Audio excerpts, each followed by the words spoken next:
সদস্য সংখ্যালঘু ছাত্ৰী আপোনালোকে জানে 21, 22 আৰু 23 ডিচেম্বৰ কেন্দ্ৰীয় সমিতি নতুন সমিতি গঠন কৰা হৈছিল আৰু আজি আহি আমি আমাৰ কেন্দ্ৰীয় শপত গ্ৰহণ অনুষ্ঠান আজি প্ৰক্ৰিয়াগ্ৰামত আমি অনুষ্ঠিত কৰিলোঁ আৰু আমি নথৈ আনন্দিত যে প্ৰক্ৰিয়াগ্ৰামবাসী ৰাইজে যথেষ্ট সহযোগিতা আগবঢ়াইছে। কোকৰাঝাৰ দুখন জিলা সমিতি, কোকৰাঝাৰ জিলাবাসী ৰাইজ, সকলো দল সংগঠন, ৰাজনৈতিক অৰাজনৈতিক সকলো ব্যক্তি যিধৰণে সহায় সহযোগিতা আমাক আগবঢ়ালে, যিধৰণে মৰম দিলে কেন্দ্ৰীয় সমিতিৰ শপত গ্ৰহণ অনুষ্ঠানত আৰু আমচুক আগুৱাই যোৱাৰ কাৰণে আৰু সংখ্যালঘু জনগণৰ লগতে সকলো জাতি জনগোষ্ঠীক সমন্বয়েৰে আগবঢ়াই লৈ যোৱাৰ কাৰণে যিধৰণে আমাক উৎসাহিত কৰিলে, সঁচাকৈ আমি তেওঁলোকক আন্তৰিকভাৱে ধন্যবাদ জনাইছোঁ আৰু আশা কৰিছোঁ অহা দিনবিলাকত আজিৰ পৰা আমি সদস্য সংখ্যালঘু ছাত্ৰী যিহেতু নতুন শপত গ্ৰহণ কৰিম, গতিকে নতুন সমিতিখনে সংখ্যালঘু জনগণৰ যিখিনি আৰ্থ সামাজিক শৈক্ষিক আৰু ৰাজনৈতিক সমস্যা আছে সেইখিনি সমাধান কৰাৰ কাৰণে বলিষ্ঠভাৱে অসমৰ বুকুত মাত মাতিব। সি ৰাজপথতে হওক বা আইনগতভাৱে হওক আৰু বৌদ্ধিকভাৱে হওক আমি মাত মাতি যাম আৰু লগতে সকলো জাতি জনগোষ্ঠীৰ লগত যাতে সংখ্যালঘু সমাজখনো আগুৱাই যাব পাৰে, একত্ৰিতভাৱে সমন্বয়েৰে যাতে অসমখন গঢ়াৰ ক্ষেত্ৰত সংখ্যালঘু সমাজে যিধৰণে অৱদান আগবঢ়াই আহিছে সকলোৰ লগত মিলাপ্ৰীতিৰে যাতে অসমখন আগুৱাই লৈ যাব, তাৰ কাৰণে আমি কাম কৰিম আৰু আমি আশা কৰিম যে অসমৰ যি বৰ্তমান সাম্প্ৰদায়িক নীতি, সাম্প্ৰদায়িক হিংসা, বিদ্বেষ, ঘৃণা যি বিয়পাবলৈ চেষ্টা কৰা হৈছে বৰ্তমানৰ চৰকাৰখনে, সেইবোৰৰ পৰা আঁতৰি আমি একেলগে কেনেকৈ বৃহত্তৰ এক অসমীয়া জাতি হিচাপে বৰাক ব্ৰহ্মপুত্ৰ পাহাৰ ভৈয়ামসকলে মিলি শংকৰদেৱ গুৰুজন, আজান ফকীৰ গুৰুজন বা আদৱদেৱ গুৰুজনাই গঢ়ি যোৱা সেই তাহানিৰ অসমখন ঘূৰাই আনি আমি একেলগে কেনেকৈ জীৱন নিৰ্বাহ কৰিব পাৰোঁ, একেলগে কেনেকৈ আমি অসমখনক ভাৰতবৰ্ষৰ বুকুত এখন উন্নত সমন্বয়ৰ একতাৰ অসম হিচাপে চিনাকি দিব পাৰোঁ, তাৰ কাৰণে আমি নিশ্চিতভাৱে কাম কৰি যাম। যিখন চৰকাৰে সাম্প্ৰদায়িক বিশ্বস্ত বিয়পাই আছে সেইখন চৰকাৰৰ দিনে দিনে মানে অধিকাৰ বৃদ্ধি পাই আছে। চাওক, ৰাজনৈতিকভাৱে তেওঁলোকে কেনেকৈ ক্ষমতা বৃদ্ধি পায় সেইটো বেলেগ কথা, কিন্তু মানুহৰ মাজত যিধৰণে ঘৃণা বিদ্বেষ বিয়পাই আছে এইটো মানৱ সমাজৰ কাৰণে কিন্তু এটা শুভ লক্ষণ নহয় আৰু আমাৰ কাৰণে শুভ লক্ষণ নহয়। এইকাৰণে কৈছোঁ যে এনেকুৱা ধৰণে ঘৃণা বিয়পাই, হিংসা বিদ্বেষ বিয়পাই ৰাজনৈতিক ক্ষমতা দখল কৰিব পাৰি, কিন্তু মানুহৰ হৃদয় জয় কৰিব নোৱাৰি।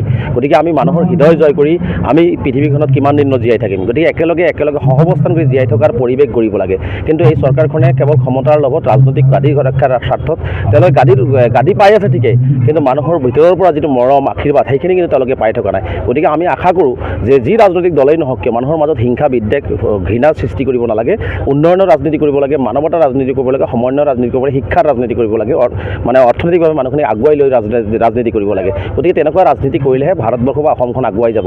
গতিকে ক্ষমতা তেওঁলোকৰ বৃদ্ধি পাব, কিন্তু ভাৰতখন দিনক দিনে বা অসমখনৰ অৰ্থনৈতিক হওক, সামাজিক হওক, ৰাজনৈতিক শৈক্ষিক যি পৰিৱেশ সেই পৰিৱেশৰ দিনক দিনে অধোন্নমিত হৈ আছে। গতিকে আমি ঊৰ্ধ্বগামী কিন্তু হৈ থকা নাই। গতিকে কোনোবা ব্যক্তিগতভাৱে ৰাজনৈতিকভাৱে ঊৰ্ধ্বগামী হৈছে, কিন্তু সমাজখন কিন্তু নিম্নফালে গতি কৰিছে। গতিকে এনেকুৱা এটা পৰিৱেশ আমি নিবিচাৰোঁ।